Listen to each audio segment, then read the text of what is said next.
In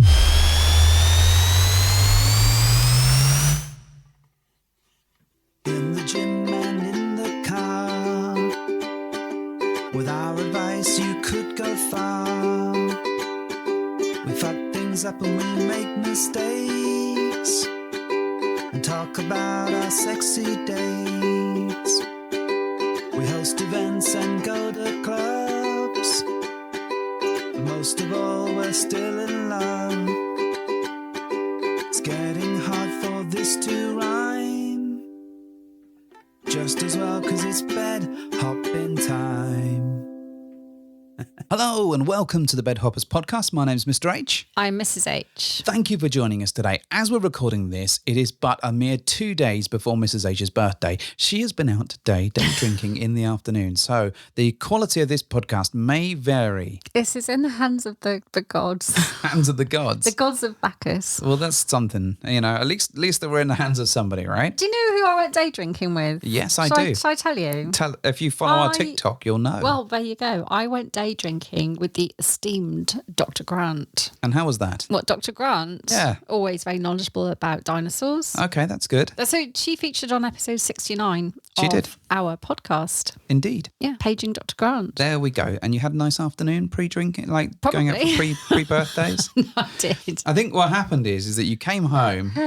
It's a relatively Go early on. evening. What happened? You had your dinner cooked for you already before when you got in. Nice, No, I'm good like that's that. That's no different to any other day, whether Right. I'm day drinking or not, right? Exactly. And then you curled up in my lap and fell asleep. I did, like a cat, like a drunk cat. Purring I'm away. I wasn't drunk. I just want to balance the scales here a little bit Okay. of justice. I wasn't drunk, but day drinking does give you a level of something. Call it wild, blank, daytime inebriation Maybe. that only day drinking can give you. Well, yes, let us not dwell too long on that. For if we do, then you may well start sleeping again. Like the drunken cat.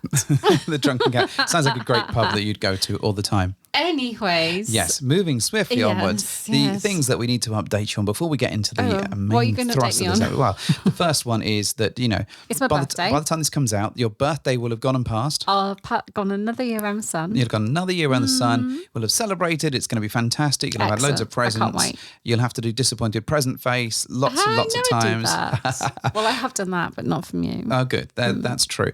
The other thing is that our social for Southampton on the 12th of October has indeed sold out. It's And then, like triple sold out. yeah, we then added some more tickets and they And sold they out. sold out. And then we added a few more tickets and they sold out. So we are now completely and utterly sold out. sold out. Yeah. Which, That's you know, on the 12th of October. which is cool. Well, we don't need to keep repeating the date because It's if sold you don't out. have tickets, you cannot come along. We're very, very sorry. But we're really looking forward to that. And I'm sure we'll talk about that in good time. Excellent But stuff. I wanted to talk about this episode. Good. And I'm what it's glad about. you do because I need to know what we're talking about. You have no idea, do you? You genuinely have not a clue. I just turned up. I have told you about this episode a number of times. but I have mentioned it in our you? Discord. Okay. And in fact, so I don't read the Discord. I know you babe. don't, not very often, unless it's the Pokemon corner, in which case you're very, very You know engaged what? I with it. think I do know what it's about. Go on then. Shall I elucidate? Do you want me to do it? Just Well, to save shall you. I tell you what I have think you just it's read about? the top of the iPad? No, I can't read that from here, and I can't Okay. read your writing. Your word mayo looks like mango. That's typed. Oh. Well, even less reason for me to understand what's written down. I think this is about the unexpected challenges of the lifestyle. Yes. Am I right? Yes, that's because it was in a chat, 2 of our chat groups just today as well. 10 points to Gryffindor. So while we've been having lots of discussions about the great things about like the swinging lifestyle and ethical non-monogamy and all that kind of stuff, there's also a load of challenges that can pop up. And one of the things that I wanted to get to was talking about some of the surprising challenges, some of the things that when you enter, you don't necessarily think that they're going to be a thing, something that's going to challenge you, something that you're going to be surprised about. We're not going to the depths of room Like a 101. stealth challenge. No. That just crept no up one on you wants stealthing. like, oh, I didn't think this would be a thing, but it is. It's sort of Yeah? a bit like that. All Like a right, challenge that knocks you sideways without realising that it was coming out to get you. Stealth. Yeah. So we asked our patrons, we asked our Discord and some friends to kind of get in touch and let us know about some of the things that they thought were a challenge. Now, a couple of people have sent us some audio messages, but if you want to listen to them, you're going to have to wait until the end of the show. Oh. Yeah, I'm going to save those for the after music bit. I shall never hear them. I don't think you've ever listened to the show in your That's life. not true. Do you know what I do occasionally? Just to keep myself real. Oh, that's good. That's good. So I'm not going to name names in terms of who sent these things over and who's posted them in our chat and who's got in touch and stuff like that. But I thought it would be useful to talk about some of these things and have a few comments on them and see how we go. And if it gets dragged out to, a couple of episodes, so be it. But I thought this would be something you've got a lot of stuff, Mr. H. I do. Well, this is, I think... Have you got challenges? Have I got challenges? Yes. Or is this about what other people have said? Well, this is what other people have said. Yeah. I mean, but of course, you got challenges? Of course I do have challenges every time we go anywhere, because just getting you out of the house is difficult enough. That's as not it fair. sounds. You can't use me. I will use you later. Oh, It's a noise you'll make. You can't use me as a challenge. I'm not some weird obstacle course. Yeah, you are. I'll complete it. No problem, mate. Complete it. So I thought I'd read out some of the comments and we'd react to them and talk about them. And it will be real-time reaction. They will be, for because me. you've not seen it anyway. So the first statement is how clicky it can be at times. Oh. And I agree. I think it can be clicky. As a perception, yes. Yes. I'm not saying it is, but I think perception can be. You feel like everyone is just already knows each other and everyone is already in some crazy friendship circle and you can't infiltrate that. Yeah, I think it can feel that way. Most of the time, I'd say that's not actually really true. And if you go and introduce yourself to groups, people generally be quite happy to say hello and welcome you into the space or whatever. And I'm thinking, if you go to a club and there's a group of people, they're all chatting, they're like, and you feel, oh my God, they all know each other and they don't want me there. And it's quite natural to feel that way, I think. But actually, if you go and talk to people, generally they let you in. Now, we have been to places where it has been a little bit more clicky than normal and people really don't tend to interact with others. And you've said yourself, you've commented yourself that sometimes things feel that way. Yeah, and I think it's hard to know whether it genuinely is or not. But I think if you try interacting with people and they don't really interact back, then they're either not interested or it is indeed a bit clicky. So it's kind of tough, but it is a bit of a surprise, especially as you start to kind of understand whether it is a clique or a clique or whichever one you like, or whether it's just people that have only just met each other and just started talking and you just weren't there for the start of that conversation. I feel like that can be sometimes prevalent in group settings as well, in social chats. Yeah. If you enter a platform that's set up solely for an event that you're attending. Yeah. Any event really. Sometimes it's like a Discord or a Telegram or something. And again, it can feel like everyone already knows each other because they're all just chatting and replying. But again, it could just be being friendly. Yeah, and I think it can feel like it's tough to break through that wall. And particularly if they've been, or many of them have been to an event before and they've been through an experience together and they're all referencing the same things, oh my God, I'll never break into... I'll never be friends with these people. But often it just takes a little bit of patience and introducing yourself and making an effort. That's what I'd say. Anyway, next one, right? All right, okay. The gatekeeping. And by that, they mean you are not a proper swinger, hot wife, rigger, whatever, until, unless you do whatever. Till you've gained your badge from doing X, Y, and Z, right? You are not a proper swinger because you don't full swap the whole time. Oh, God, unless you've done a daisy chain in an orgy with 17 people, you're not a swinger. Until you fucked 150 people, woof, you're not a proper... I see, right. I think this really takes me back to the early days of our experiences. And I think we met people and indeed hung around with people because they were the sort of, I guess at the time, a little bit of the nicer people that we met, which says a lot about some of the people we met on our early adventures. And they were very much, you're not a swinger unless you're full swap. You're just not. And you're not a swinger until you do this. And I still hear that actually and from people. It's just not true. Like, if you only soft swap, you're not really a swinger because you don't fuck. Everyone does this in their own way, and it's perfectly acceptable to not be an expert. It's perfectly acceptable to make up your own rules. Now, granted, some rules people are going to be confused by, like the no kissing thing. But, people deserve their own interpretation of everything, right? They deserve their own approach. I completely agree. And actually, some people never even manage to get to any kind of sexual, actual physical interaction. Yeah. Sometimes people just want to keep it social, flirty, and just float on the peripheral of, what they deem to be something additional to their relationship. And if that's just flirting with people, sharing a kiss maybe, and that's it, we never actually progress to anything physical. It doesn't mean that you're not expanding your own relationship in some way. But I know what you mean about this, this desire to put definitions on things, and you can't progress to the next level up if you haven't done this. It feels really, really strange. It all feels like we're under the same umbrella. That umbrella is fucking wide, but at the same point, we're not one of those people stood outside getting wet. So whether you're in the inside of it, right in the middle, and you're completely dry, or whether the water is splashing you from the edges, it doesn't matter. You're still under the same umbrella. Does that work? I don't know if that works. Probably a load of horseshit. Beautiful metaphor. You should get that on a t-shirt. Maybe you're one of the umbrellas, something like that. Or you're the end of the umbrella. Anyway, the other one, next one. My partner has been really put off lately with the amount of effort it has been taking, to the point where she has deleted all of the apps and left it to me to do the admin. Can have weeks of messages when it comes to sorting out even just a social. People disappear. We get that people have a life away from the lifestyle, but just be honest. Either say you're busy or say you're not interested. Simples. Right. Okay. So is this basically the high effort sometimes it takes to actually get to a point where you arrange to meet somebody? Yeah, I think there's the effort that you get, the conversations, the messaging, the texts or whatever that you get to the point before you meet someone.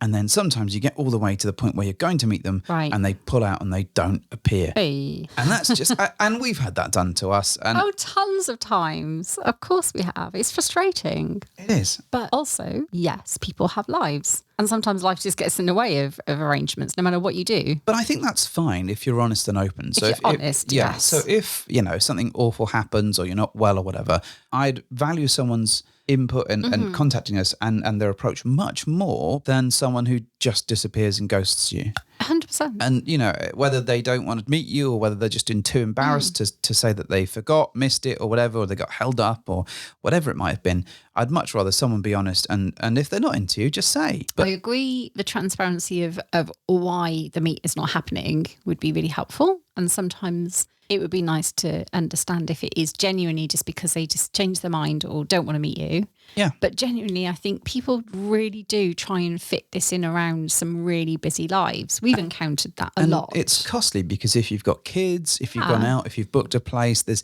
might be deposits, there's babysitting, there's all sorts of things, pet sitting, whatever, to get to a meet. And then when someone doesn't show, without giving you an excuse, you're just left there kind of going, oh.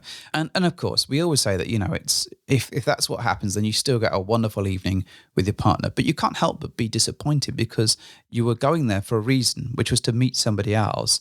And they've not shown up. I agree. I think the frustration is probably more heightened if you have had to invest, like part with some money to actually get to the point of that. Yeah. If you've paid for a babysitter or a hotel or something, it must be really, really frustrating. And that is definitely one of the surprising challenges, and that you think that people are going to be like you, that they're going to turn up, they're going to be honest, they're going to say, and if they're not feeling it, they're going to be, they're going to tell you. But actually, like anything in the world, the more people you have out there, the more chance there are of dicks, and the more chances there are of you encountering someone behaving this way. And it doesn't matter who you are. We've spoken to all sorts of people from all sorts of walks of life, and they've all kind of had this, which makes me wonder who's actually doing it, because all the people I've spoken to have had it happen to them. But, it's one of those things. All right, next one. Ready? The negative impact on vanilla life, as at points it's reduced time we've spent with friends and family.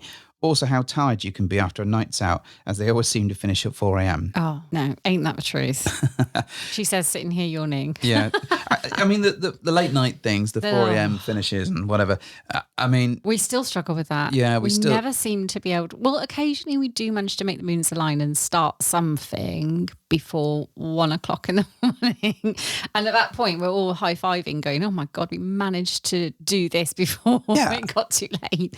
But generally speaking, it's you're in it for a late night. Yeah, I think that's really true. And I think the impact to your vanilla life, I mean, this can take up your spare time, just trying to contact people, keeping up with all the messages, going out, meeting people, all this kind of stuff. It will reduce potentially the time that you have with friends and family. Now, you may see that as a bad thing, or you may see it as a good thing, depending on what your family's like and depending on how old your kids are and how needy your pets are with this kind of thing. But it can definitely hit you around the side of the head, because it can be quite addictive, because there's a rush, there's a thrill, it's exciting. You're doing something fun, you're going on adventures, then you're fucking knackered because you've been up all night and then you don't want to socialise. This all stacks up, and this surprised us, actually. I think this really did surprise us. Oh my God. The late night thing, I completely relate to. However, I will say that the unexpected flip side of that is you do get a little bit of a smug glow about yourself and think, I might be tired, but I really had a good night. The old, how was your weekend? Yes, exactly. As you get into work and everyone's like getting in the coffee and they're sitting, so what did you get up to this weekend? And you're like, wouldn't you like to know? But it does give you a little bit of a glow of satisfaction. Yeah. Because you are actually living life to your max. Much like myself, I can give you a glow of satisfaction. Yeah, but you're squeezing every last drop of fun, really, out your weekends sometimes, which can be really exhilarating. But can be fucking exhausting as well. Also exhausting. Yeah, especially if you have a few, like on the bounce. Like one night over a weekend is manageable, like every week or whatever. But if you do like a full weekend, like a takeover event, and then you do something, and we had a couple of weekends in a row recently where we were out the Friday and Saturday, and then the Friday and Saturday, and I was like quite knackered come the second Sunday. You were quite knackered. Yeah, I was quite knackered. Yeah. I mean, I was still ready to let's do more stuff. This is great. But even it was taking its toll on me, and that's rare. That is rare. Yeah, I'm getting old. That's clearly always fun, Bobby, aren't you? Not always, just most of the time. So, okay, this one is, we found it challenging keeping lifestyle vanilla separate. We've told no one about the lifestyle, and that can be tough at times. But for us personally, we don't want to lose friends that we've had for 30 plus years, as they wouldn't understand. Okay. I mean, how do they know they wouldn't understand? Well, I think there's... But also, I understand the reticence, right? There are certain friends and people that I know. It's just sad that judgment exists, and that you fear you would lose friendships over something that brings you so much happiness. But I understand the reticence to reveal something that could be detrimental to friendsdships. I mean, we've both lost friends over this. No, I agree. But we've also gained lots of friends. We've gained much better, more awesome friends. Yeah, we have. But I think there is always that risk reward. Same with family as well. You could tell people about it, but you just don't know how they're going to react. No. And some you can make a pretty good judgment call on. Like, for example, your mum. Right. You wouldn't have told your mum. Yeah, right.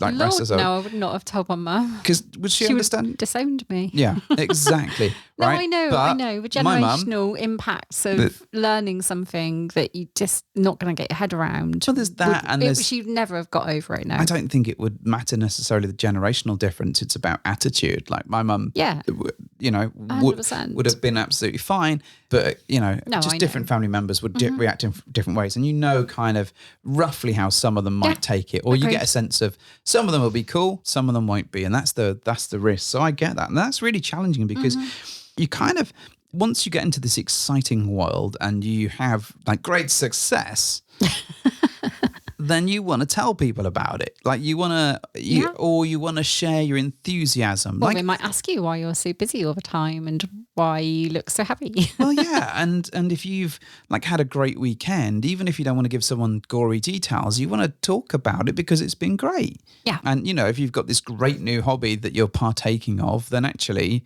it's sad that you can't reveal things like that. So we got one that's on a similar sort of theme. I think our vanilla friends are absolutely amazing people. I don't want to risk losing them, but would love to share this amazing part of my life. We've dropped little teasers out to some friends recently to test the water, had some positive and some negative reactions. So we've decided not to risk saying anything just yet. And I totally get that.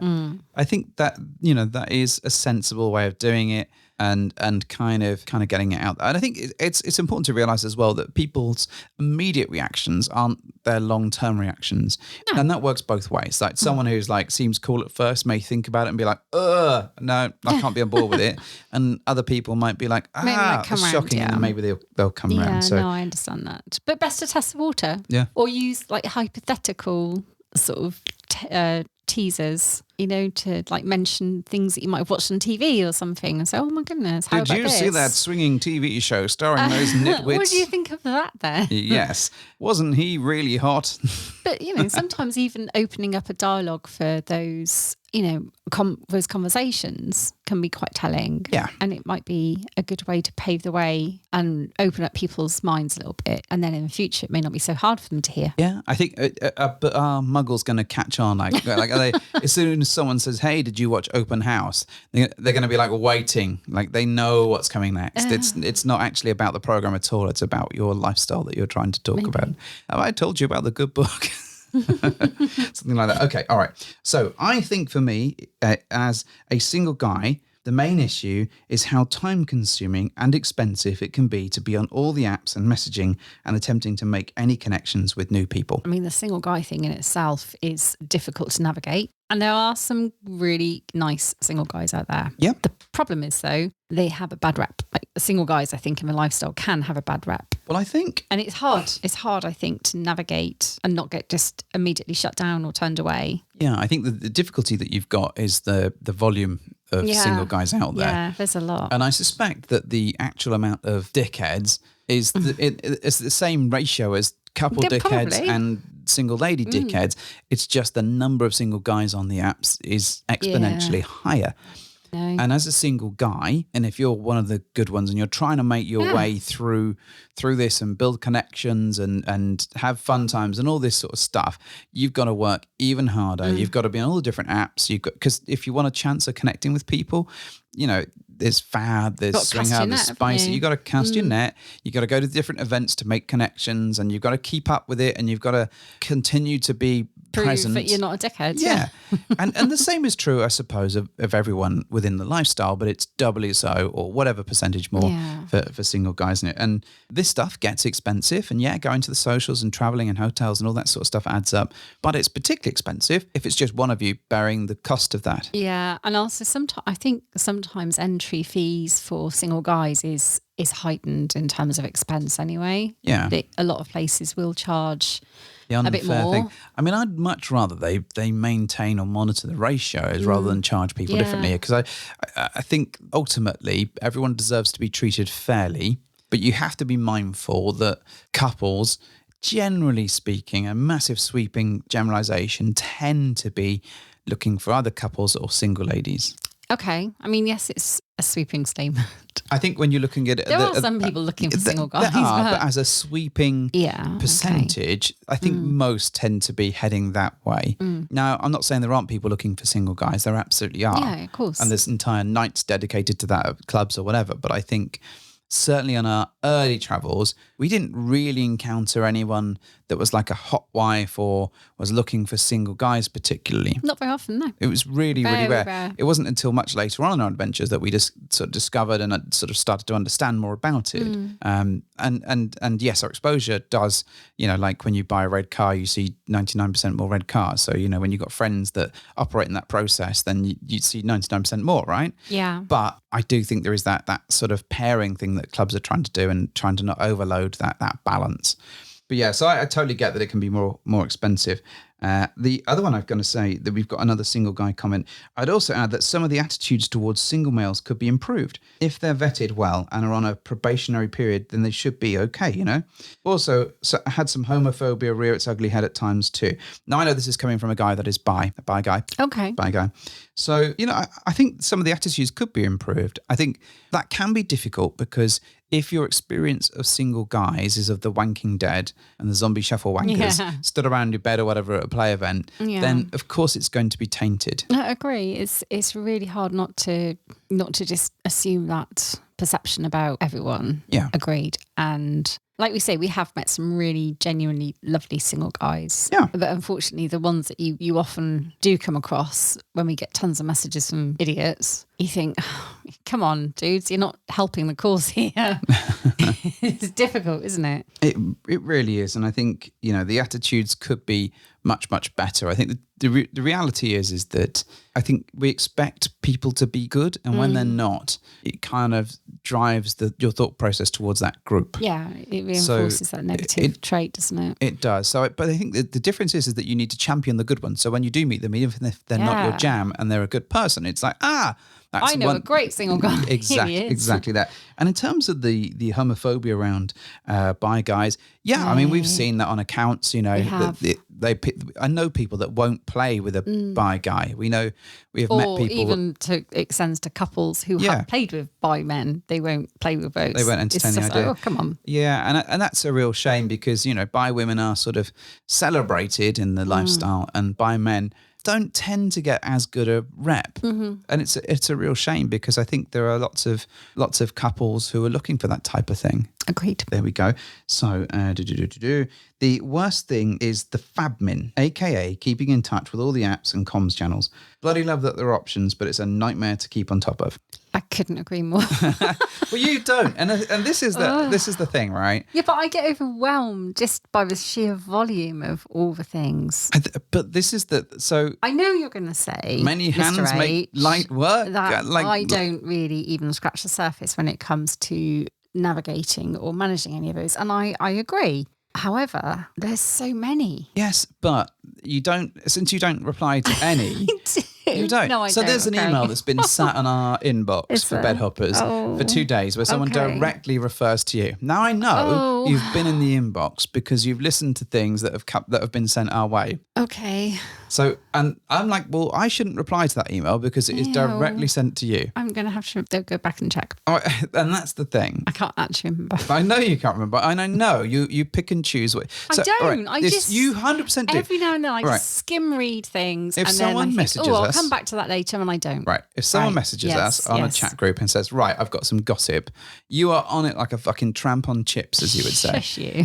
But if it's just general like chit chat, you're like, yeah, this is nice, whatever. I don't really and then someone will mention your name and you'll do the looky eye gif or whatever it is. Yeah. And then unless it's something of interest, then you promptly fuck off. So I think you're okay. I think you're just branding me with a horrible image here. Well, the reality is that you really don't do the I fat don't men. deny there's an element of truth in there. But an element of truth. So but in my defence, there is no. There is a little defence. Right, I do genuinely find it really hard to keep up with the volume of things. But then when you have spare moments, I know you don't do it. No, I don't. So you've had like a day off today, right? Oh, and you you're had really the morning busy. off. No, you laid in bed until like 11 today. It was lovely. All right. And I know it was raining, so you didn't do your run. Fine. Oh. So you could have responded to a number of things. I know. You could have talked to me about the podcast, but you don't. Oh, you were busy working. Not all the time I wasn't. Anyway, Hey. So I understand the problem with Fabman, and I guess if there's just one of you, it's even more difficult. And I appreciate it if there is just one of you because I am in the same boat when it comes to...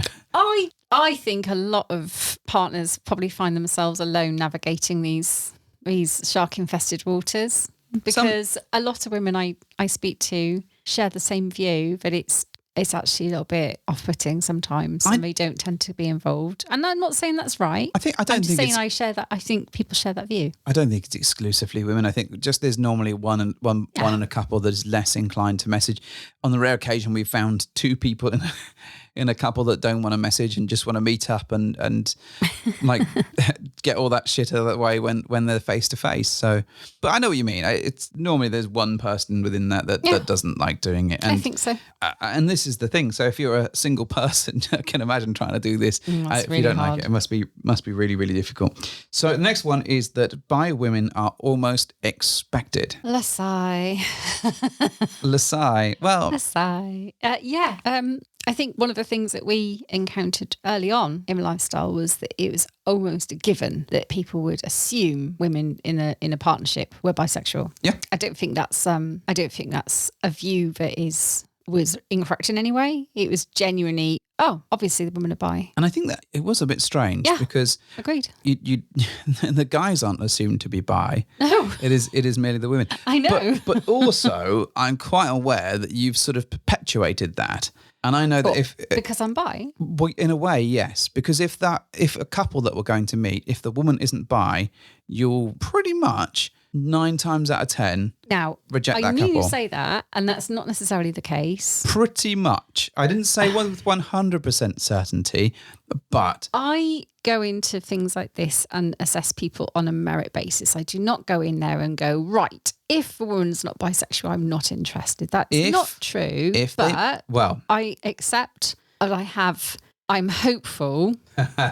Maybe I go in with a level of hope that there would be. We have had this conversation a number of times, and I generally, if the woman isn't bi, so they message us. They message us right on Fab. So I've obviously replied to them a number of times, right? And then I show you the thing, and they'd like to meet up, and you look at it, and if the woman is not bi, broadly, you become very deflated with it, and your interest goes out the window. Well. This is true. However, it's a different view than the assumption which this individual is making, which is that there's an expectation that women in a partnership, in a lifestyle, are bisexual. Yes.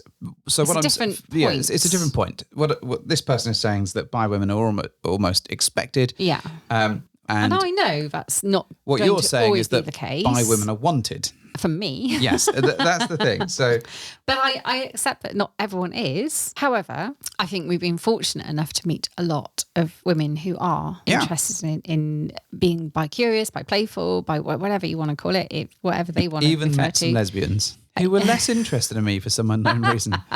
There's nothing for me there at all. Oh, just a friendship. Just a friendship. All right, let's move on. So, all right, okay. The tribe finding is definitely tricky. It's taken us forever. It's tougher when you have young children and less time to devote to socialising as well. Look, mate, it took us 2 years to find anyone resembling a tribe. So, whatever. I get this. I really get this. And I think... Yeah, you don't just come across a tribe. You have to... You can.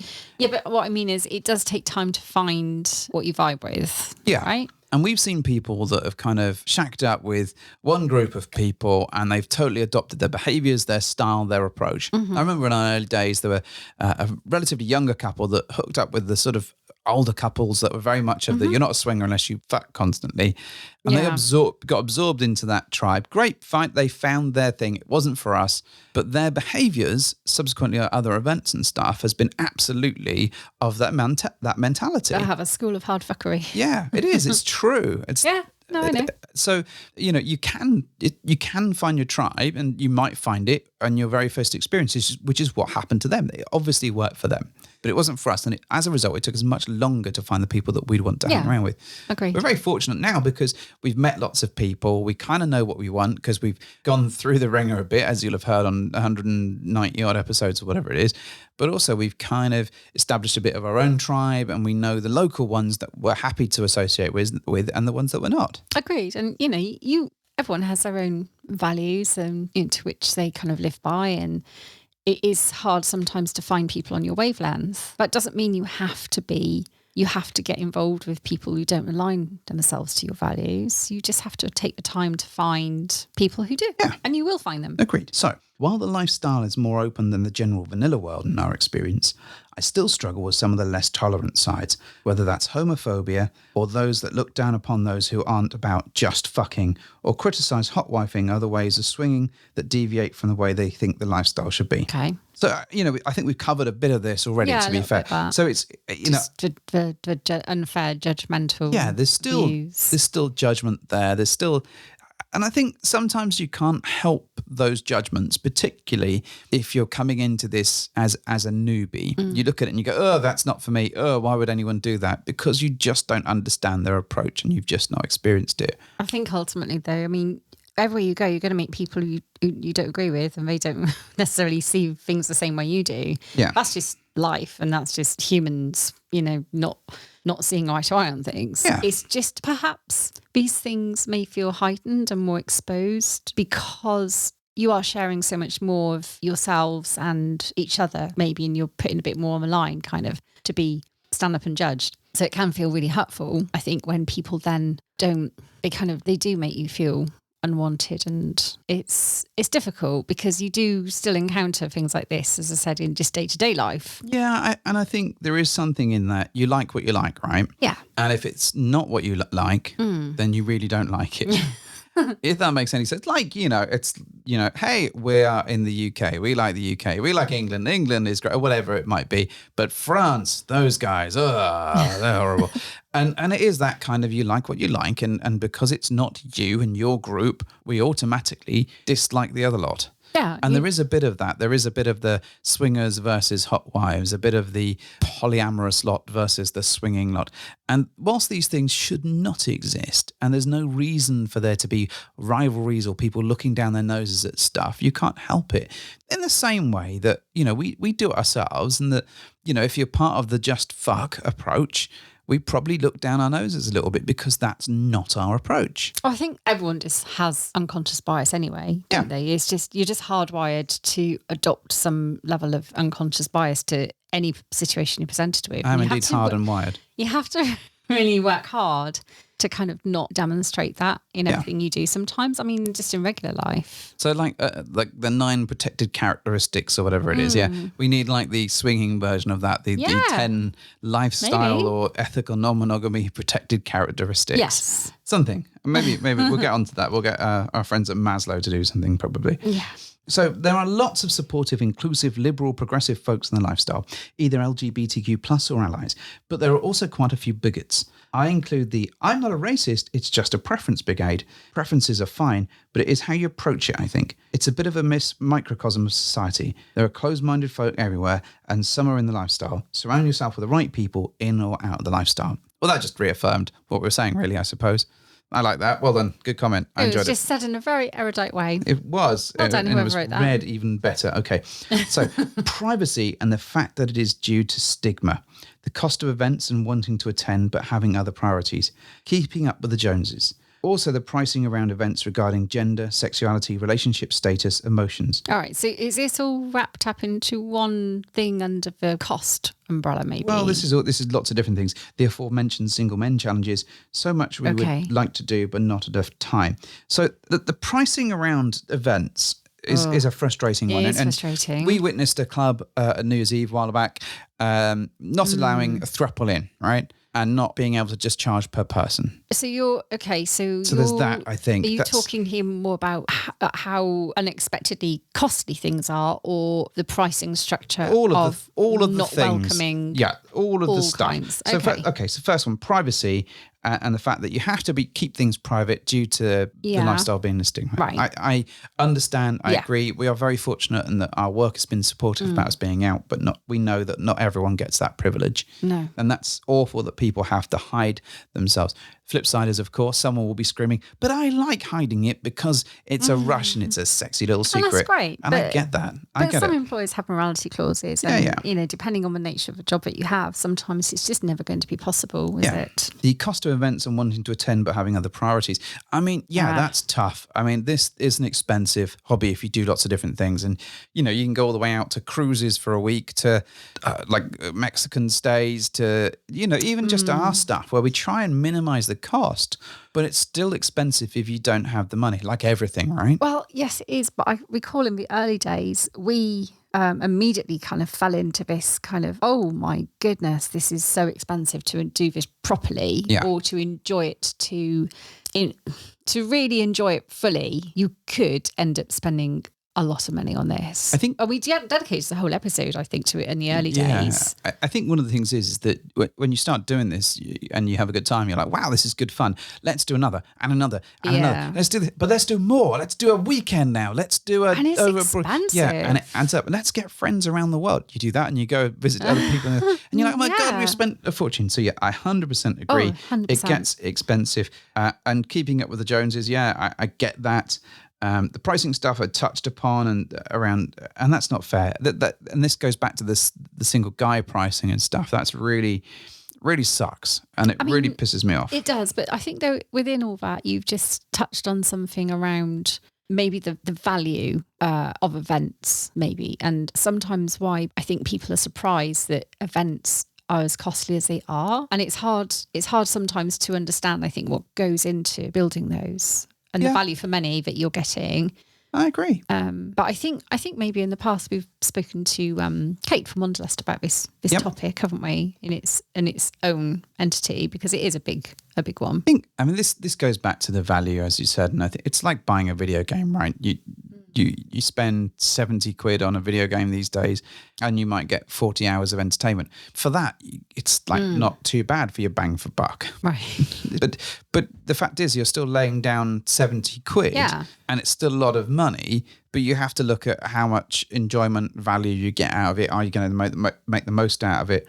And if you have to understand how much effort goes into producing that thing. And the same is true of, like, as you said, the events. And, you know, just taking a typical, you know, overnighter, you know, there's if we're doing a hotel takeover, there's the hotel costs, there's the insurance, there's the transport. Security, there's the maintenance of the chat groups, there's the emails, there's the time taken to talk to people, there's all of that stuff, there's damages costs, all this. It's huge, isn't it? And then when you throw in goodie bags and extras and drinks, and also having a nice time and dressing up yourself, that costs a lot. Oh, yeah. It all stacks up from the other side, and all people see obviously is the output, is the end cost. And you know, I think there's a lot of value to be had, but sometimes it's hard to get sort of your head around that stuff. Yeah. Particularly if, you know, I understand lots of people are struggling financially. We're quite fortunate at the moment.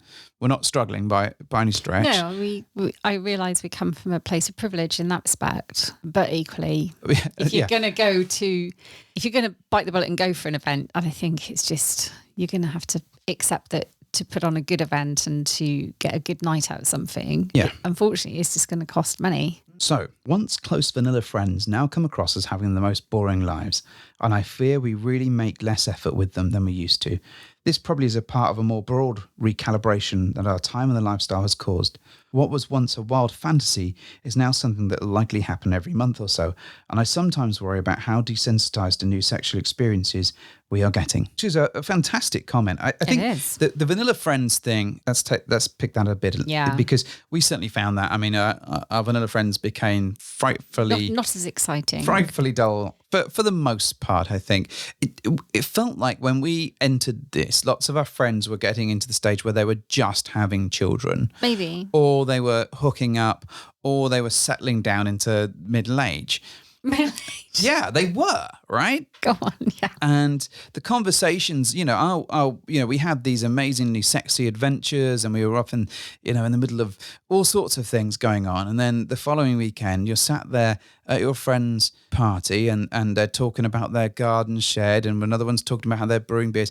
And it's really hard to reconcile that with the excitement that you had the previous weekend, particularly if your sexy friends are off having another adventure and messaging you while you're at that party or whatever. And you've got the FOMO, but you're like, well, I'm just sat here and we're just chatting to people. Talk about fences. Yeah. Great. And you start to realize as well that the conversations you have with your old vanilla friends are often quite closed. And, you know, you kind of go, wow, the conversations I had with my sexy new friends were much more open. So it can be really, really hard to want to spend time with those people. And I'm sure, you know, we have some really lovely friends who know and still chat to us and are still great. And it's They're fantastic. never going to speak to you about the fence again now, are they? Probably not. But it is really, you know, it depends on the friendship. And the people that were always on the peripheral of that being very boring anyway will probably seem 1,000 times more boring now because of the excitement that you're leading in your life. So I think there is that thing that you need to keep in mind. I think, you know, and you, as a result, you really have to push, like any relationship, to keep it and maintain it. And that's hard if you've got all these sexy things that you could do over there when your friends back over here are just sort of, you know, doing their thing, right? Question for friends that know. Yep. So if you are lucky enough to have good, trustworthy vanilla friends who you shared information with, and you do end up inevitably falling into that zone of, I want to talk about my stuff because we are friends and they know about it. How quickly do you find that they, like, not looking comfortable, but kind of fall into Well, anyway, it's nice to hear about this, but I also don't want to hear about it too much. I think there are some friends that want a splash of detail or an overview, and I think that's fair. They don't want the ins and outs. I think, and some people will want the funny stories or whatever, and that means more to them than this, because they don't necessarily want to hear about your sexy times. There's not a bragging rights kind of thing. Certainly not with my friends anyway. So I think I tend to keep things very high level unless they're asking for that level of detail. But I do have some really good friends that will ask some questions about it and want to know a bit more, but not a lot more. And I think, that's the mark of someone that's, that still values you as a friend, but also doesn't want to know, how many people you put your dick inside of that weekend or whatever. You know what I mean? Right. Okay. Next one. So, did we cover the end bit? Sometimes we're about how desensitized to new sexual experiences we are getting. And what was once a wild fantasy is now something that will likely happen every month. So there is something about that. You do chase the dragon, right? You're like, wow, we've done this. Can we? Yeah. You remember how quickly we were so fazed by the thought of full swapping? Yeah. Way back now. Yeah. And we were like, oh my God, we can't do that. It's like way out there in terms of sexual encounters. And we stuck to the soft swap for like a year or whatever. And then when it eventually happened, like, okay, what's next? Yeah. It kind of becomes very quickly, you normalize it, right? You do. And I think you're always chasing that next exciting thing. And sometimes the drive is to try more and more wild things because that's the way you seek it. But sometimes you go a different direction and you do something that's more personal or more intimate. But it's such a hard balance, because I think you could forever go down that, keep falling down that path. I think the trick is to enjoy it and savor it rather than chase the big all the time. Yeah, I think it can be different with different people. Yeah, rather than finding a new, different experience you've never done before. Yes, I want my 40-person orgy now. My 50-person. God, DP, we've done that about 15 times now. It's time to try something different. That's just a Tuesday, Sharon. Just a Tuesday. Yeah, I think this. But it's going to be different with different people. So maybe that's how to keep it alive. Yeah, maybe. So, genuinely, my biggest downside is dealing with being a functional human parent after a late night. I'm asleep by 10 most nights, so even socials are pushing that. That and lying. I'm very open with most of my friends, but there are ones we haven't told about, and our main source of childcare, parents-in-laws. There are only so many weddings, hen-dos, engagement parties, big birthdays I can fabricate. Yeah, no, I understand that completely. Yeah, I totally... And I think we hear this from a lot of people, a lot of friends that will share how difficult it is to keep validating your excuses for not being around or missing Aunt Flo's, garden party or something because you've got something better to go to. And, I really emphasise with people having to try and find childcare and actually functioning for small children is, I don't envy you at all. Like, good on you. Even just functioning, getting up in the morning and going to work is hard.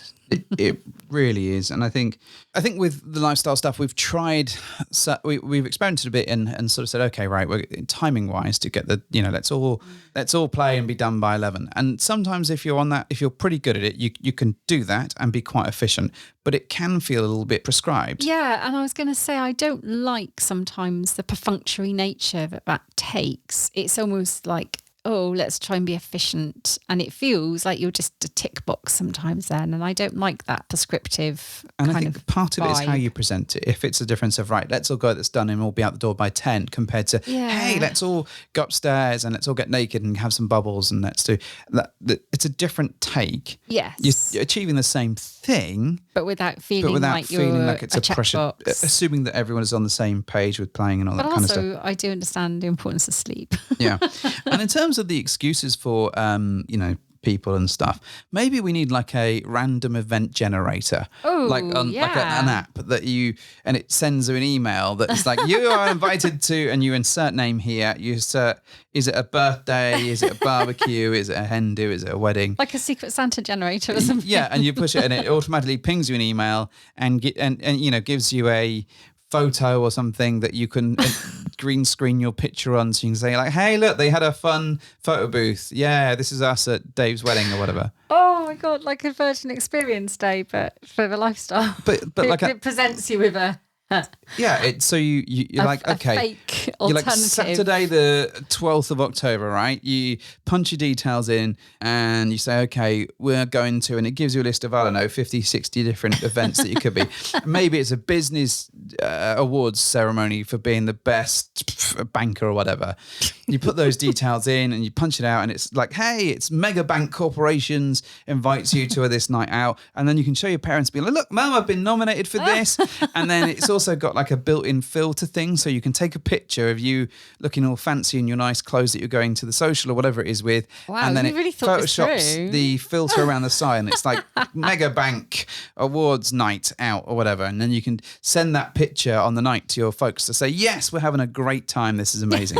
Oh my God. It's a lot of work, but I reckon it'd be amazingly successful. I reckon, like, for a small number of people, it would do very, very, very, Just very like well. it would be amazing for some people if there was like a crash facility in some places. Yeah, exactly. So, right, the other downside, keeping the filth on my phone correctly stowed in the loft folder and not in the camera reel, having incredibly hot but absolutely not gym-suitable images flash up on your screen on a Sunday afternoon, and podcasts also playing in the car with the kids in all occupational hazards we put up with. And I think that is They're true. funny, though. That is funny. That's the very reason why this podcast has a weird sound at the start of it, which is to give you 3 seconds of playtime, panic time to turn it off. And that's why the intro music is still on there, because it's not too Explicit. Well, certainly it doesn't start off too explicit, Right. and it gives you just a little bit of time to go and unplug your iPhone or whatever it is that you need to do and deal with that. In terms of the pictures, so they know when I go to work, right, they know not to scroll on my phone. I do have to say, and same with our trainer dude. He's like, hey, did you get a picture of that Jaws Lego that Mrs. H bought you? I'm like, yeah, I did. Here is it. Remember, Don't go right. Don't scroll, man. Don't scroll. He's like, cool. At your peril. And he holds the phone in such a way that like he it's on fire? Yeah, like he cannot touch the screen at all. For the slightest of movements could upset. It's not true of the phone, but he knows that's there. Same with anyone that picks up my phone. They're like, okay, I'm not gonna Yes, scroll. on you, bud. But yeah. You did this yourself. So now we've got quite a long list of stuff. We've still not finished it all, but these have come from one person. Oh, wow. Okay. And there's a long list of them, and it won't take you very, very much time to figure out who was sent this long list across. All right. I'm ready. But I'm gonna go through the list because I think it's important to recognise some of these things. Remember, these are all challenges that are perhaps surprising or that you've discovered. So ready? Yes, I'm ready. So the lack of care, acknowledgement and thanks for the hours of work content creators put in for free. The assumption that event organisers are making bank and the guests who don't care to pay their way though they want better events. The people that shit all over other people legitimately trying to do better. Event organisers, club owners that are only in it to get free play with their guests. Banking merchants that shut down businesses and keep their money with no way to have a professional, logical discussion. Unicorns that think they're entitled to cheap tickets. Organisers that treat unicorns like commodities. Anything Queen of Spades, cultural appropriation event themes. Extremely woke people trying to make others feel bad about not doing their lifestyle in the same way as they do. Clubs that never reply to emails and can't act professionally. Creators that take pot shots at each other on social media like children. TV shows that only showcase porn creators as swingers. Performative bisexuality, and then UTIs, thrush, BV, and everything that comes along with vulva ownership and the lifestyle. So we've talked about many of these things. I think it's absolutely, I agree. I agree that many of these things have surprised us, and the amount of it's so interesting. And I'll go out onto social media and I'll engage with people out there in the world, Reddit, for example, and X or Twitter, and to a lesser extent Facebook. We don't have a Facebook account, but it's something that I'll have a think about. Right. It's just another thing for me to maintain. But it's like the acknowledgement and thanks for the hours of work that you do. People will just bitch about stuff sometimes. And you're like, well, we've done, club reviews, we've written to people, we've answered emails, we've talked openly about our own problems, we've helped other people, we've interviewed people, we've introduced others to topics like BDSM, like hot wifing, and you'll still get people that will absolutely shit all over it. And it's very difficult. It's very, very demoralizing as a content creator. And so you just don't know what to do with it sometimes. And it does make you want to go, well, fuck this. Let's jack it all in. I don't want to be a target all the time. And I know you have a little bit of it doesn't impact you as much. And also you're not in it as much as I am in the social media trenches. But I totally do understand that. And I get that, particularly when you're not charging people. And yes, I recognize that we have a Patreon, but we didn't for a long time. For many years we didn't. And even now it's not. It's like £100 a month. It's minimal really when you think about the amount that it does cost you to run and host the podcast. And the irony is that'll get put back into an event that we go to, and you know, it's the thing, we'll use it to pay for something nice at the next social, so that we can give guests something cool, because we don't want to charge people the moon to go to a social event. No. So yeah, all of that stuff, and the assumption that we're making bank, we've never made bank on anything.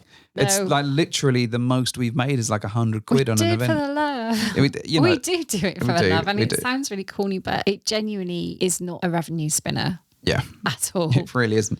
Bed hoppers is not a money-making scheme. Out of pocket, if anything. Oh well, yeah. I mean, just looking at the equipment around this room, we've spent thousands on stuff and hosting and all this kind of thing. So it's that's 100% true. The people that shit all over other people legitimately trying to do better, it's hard. Yeah. It's really hard. And, Great. I think people are trying to improve things. Just be a good person. Yeah, it doesn't take a lot to not be a dick, but then, Also, it's probably easier to be a dick sometimes for some people. I think, the anything Queen of Spades, cultural appropriation, event themes, that does give me a little bit of the ick, I think. I was going to say it can give people the ick a bit. I think the cultural appropriation stuff, like... Are you thinking like Cowboys and Indians themes? I think that's... I also get the ick a bit with... hookers and something... vicars and tarts, I don't know. Yeah, tarts and vicars. But also I think things like school things. But yeah, school themes. Back to school is a bit... it feels like, it just doesn't sit well on me, because I know... Why would we dress as children? It's a bit...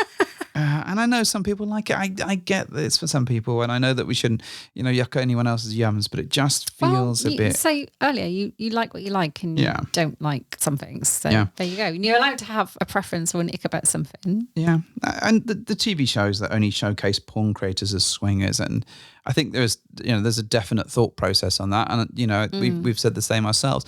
It's very tricky. I think ultimately we're trying to normalize this stuff. And I think people can be given unrealistic expectations of what's there, and also the people they're likely to meet if everyone is the same on these types of shows, like Open House and Playboy Swing and all this sort of stuff. So it's good to have diversity and different backgrounds, body shapes, or whatever being represented. So we've got a few more, but I'm not going to go into too many more. I think what we're going to do is we're going to wrap it up now. Cool. You sure? Yeah. You sound really... You're just like, I just want to go to sleep now. No. I was listening. You were listening, okay. To you. And what we're going to do is, after the music plays, we're going to play a few clips of what people have sent us. Nice. Well, maybe one or two. Maybe not be a few, but we'll see.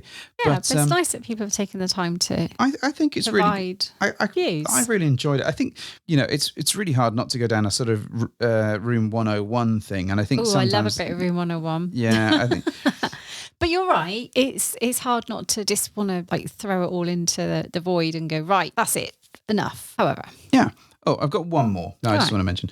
Dealing with the rock up and fuck guys and meat stick wonders. They're not interested in building friendships, etc. And when they get knocked back, they can at times become aggressive. Meat stick wonders. I had to include it just for that wonderful... What a phrase. There we go. So yeah, I think we've covered some of that one, but I did feel obliged to get it in. What I want to do is say a huge, huge thank you to everyone that sent us some content, who gave us their thoughts and views. Hopefully you found this interesting, or at least recognize some of these issues across the thing. But not to say that this whole thing is awful and that there's so much negativity out there.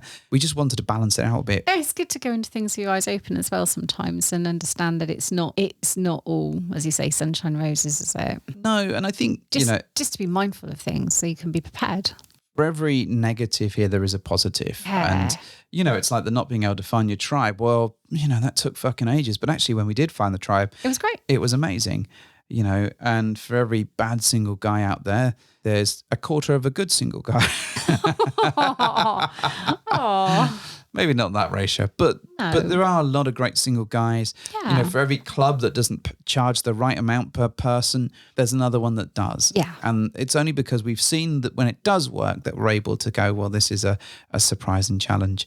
I think, same with friends. For every friend that we feel that we might lose, there's been one that's stuck around and been fucking supportive. And that's the really cool stuff that's out there. So if you have any thoughts or any surprising challenges that you've met within the lifestyle. Oh, yeah. It might be one that we've not thought of or mentioned. I've got another page of things, of comments from the thing. Okay. So we've got a lot that we could still talk about if we need to. But I don't want to become like too moany. It feels like we've done our bit. We've put some of the challenges that are out there. We've talked about some of them, whether we think they're true or not. So let's crack on. Mrs. H, do your thing. Thank you for hopping into our bed.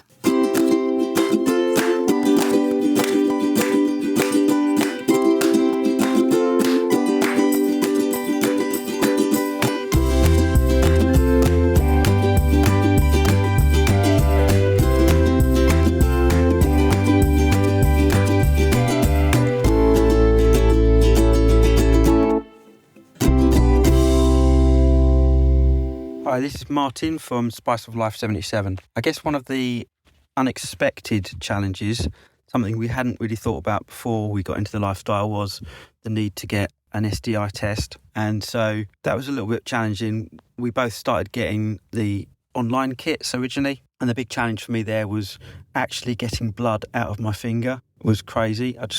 It took me ages to actually get that to work. But with Kate, her problem was one of the tests came back as inconclusive, so she then had to go into the hospital to have the test there, and they asked all kinds of questions, obviously about how many partners she'd had and whether she'd had anal sex with anyone, and then like have you ever been paid to have sex, have you paid anyone to have sex? And she found that incredibly embarrassing and really kind of put her off the whole thought of having to do that again, which is obviously, we know it's the right thing to do, but it just felt like a bit of a barrier for us. But yeah, do get tested. Hi, I'm Secret Vixen. And I'm Secret Stag. We've been asked to give our little 2 cents of what we feel are the challenges in the lifestyle. Obviously, I think some of them have already been covered, and that's all the costs involved. We knew there was going to be cost involved with the lifestyle, but perhaps that was maybe more than we thought. Yeah, absolutely. And the thing is, it's so easy when you are in the lifestyle having these fabulous encounters and adventures. You do get carried away. You do get whisked up. And then I think when FOMO hits, and sometimes you kind of have to think, oh no, we'll be all right. It's fine. We can we'll be okay. Splash out, and then suddenly you're. It's only once a year, twice a year. It's no. Once a month. So that was something. I think we expected it, but perhaps more than we thought. We did also. That was the car beeping. Don't worry about that. We also had. I think we talked about in a previous episode about children and family and friends and balancing us having these great adventures, but then juggling our personal lives as well. And it's having the whole kind of the guilt, the lifestyle guilt. Because the truth is, there have been times where we have kind of put our family and friends kind of second fiddle to lifestyle activities because we just know we're going to have such a fabulous time with lifestyle friends. And that's not to obviously say we wouldn't have an equally lovely time with our friends and family. But I do sometimes kind of, if a friend contacts me to say, oh, let's meet up, I do find that I'm very quick to look at the calendar and be like, oh, hang on, is that going to clash? Absolutely a big challenge there for us. But we had a talk, and we think that one of the biggest challenges, at least that we've personally found, is that you have this come down, this sort of lifestyle come down after an event, after an encounter, and we've noticed it. And maybe if you want to go into it yourself, Sigrid, what do you think? Yeah, so we were saying that it's not that instant. So for us, a highlight of any encounter that we have is actually the kind of the debrief together. I actually really look forward to like our drive back from somewhere if we've been away. I love kind of reliving it and talking about it.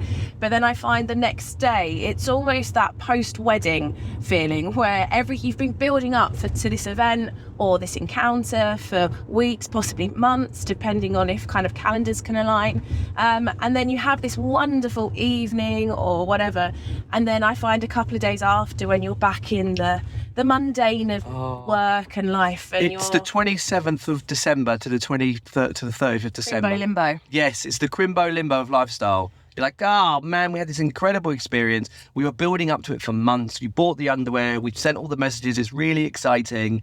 It happens. It's amazing. And then it's done. Yeah, and if you haven't already got something then lined up to start looking forward to again, I do find that does become a little bit tricky, and then you kind of have to go through that whole process of building your confidence back up to get back out there. So yeah, I think the crimbo limbo of lifestyle, I think that's actually probably the biggest surprising challenge for Absolutely. me. I think and the longer you leave it between lifestyle encounters, not that you should force encounters or you should rush encounters, but we've often found sometimes if you have a longer gap between these things, that lack of confidence can build again and build even into a greater extent.